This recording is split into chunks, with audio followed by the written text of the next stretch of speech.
ವಸತಿ ಸಮುಚ್ಚಯವೊಂದರಲ್ಲಿ ಮೇಲ್ಛಾವಣಿ ಶೀಟ್ ನಿರ್ಮಾಣ ಕಾಮಗಾರಿ ವೇಳೆ ಹೈಟೆನ್ಷನ್ ವಿದ್ಯುತ್ ತಂತಿ ತಗುಲಿ ಗುತ್ತಿಗೆದಾರರೊಬ್ಬರು ಸ್ಥಳದಲ್ಲೇ ದಾರುಣವಾಗಿ ಮೃತಪಟ್ಟ ಘಟನೆ ಸುರತ್ಕಲ್ ಪೊಲೀಸ್ ಠಾಣಾ ವ್ಯಾಪ್ತಿಯ ಕೃಷ್ಣಾಪುರ 6ನೇ ಬ್ಲಾಕ್ನಲ್ಲಿ ಸೋಮವಾರ ಸಂಜೆ ನಡೆದಿದೆ.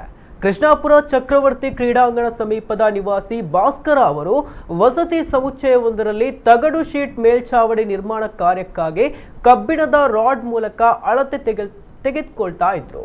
ಈ ವೇಳೆ ಕಬ್ಬಿಣದ ರಾಡ್ ವಿದ್ಯುತ್ ತಂತಿಗೆ ಸಂಪರ್ಕಿಸಿ ಈ ದುರಂತ ಸಂಭವಿಸಿದೆ ಎನ್ನಲಾಗಿದೆ. ಸ್ಥಳಕ್ಕೆ ಸುರತ್ಕಲ್ ಠಾಣೆಯ ಪೊಲೀಸರು ಭೇಟಿ ನೀಡಿ ಪರಿಶೀಲನೆ ನಡೆಸಿದ್ದಾರೆ. ಸುರತ್ಕಲ್ ಪೊಲೀಸ್ ಠಾಣೆಯಲ್ಲಿ ಪ್ರಕರಣ ದಾಖಲಾಗಿದೆ.